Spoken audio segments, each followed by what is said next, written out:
Facing questions on the Internal Market Act in the House of Commons, the cabinet minister insisted that he would never ride roughshod over the Scottish government.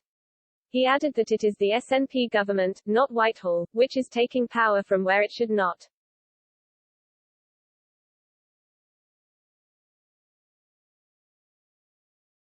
The Internal Market Act forms part of Boris Johnson's replacement of EU funding.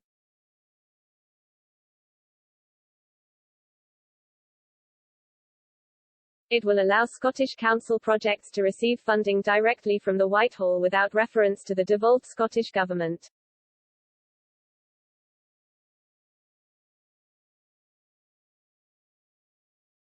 Patricia Gibson, an MP and SNP Communities spokesperson, said the Act has fundamentally undermined the devolution settlement and was explicitly rejected in Holyrood.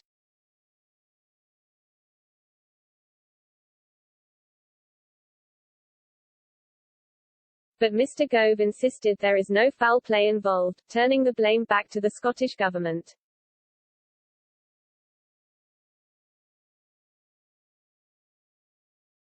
Of course, I won't interfere in the devolution settlement, but there is a contrast between our approach where we devolve more power to local government in England, and the approach of the current Scottish Government, which is to take power away from Scottish councils.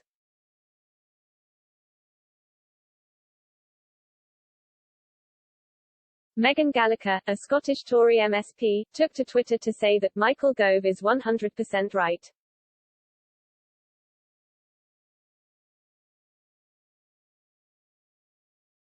The SNP have cut council budgets and removed decision-making by ring-fencing.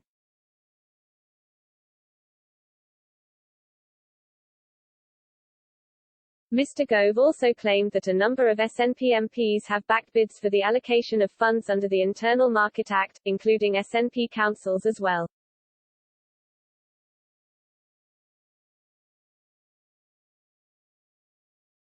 It's great to have on the ground locally elected representatives, supporting the financial assistance power, the internal market bill and the vital importance of making sure we all work together, he added.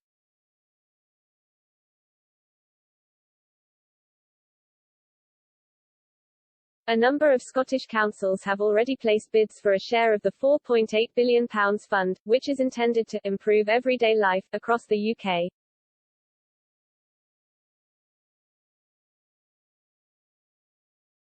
Attempting to smooth over divisions between Whitehall and SNP officials, as well as the leaders of Wales and Northern Ireland, Mr. Gove joked that meetings between these groups are like a nest of singing birds.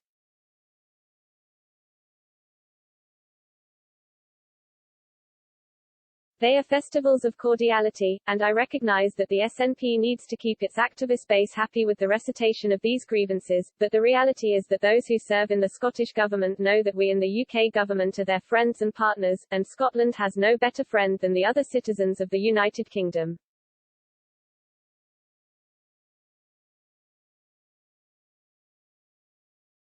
However cordial these leaders are behind closed doors, some wish only to draw attention to the hostilities in public.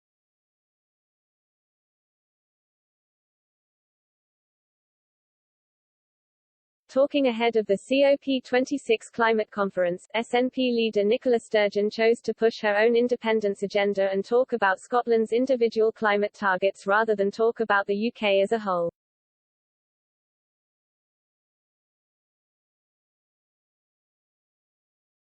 Lamenting the fact that Scotland will be represented by Prime Minister Boris Johnson at the conference, rather than herself, she said, "We are not an independent state, not yet."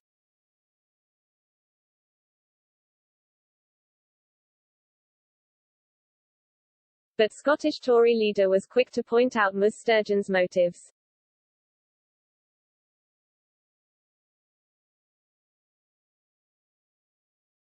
Nicola Sturgeon was supposed to be speaking about climate change, but once again, she made it mostly about the Constitution, he said.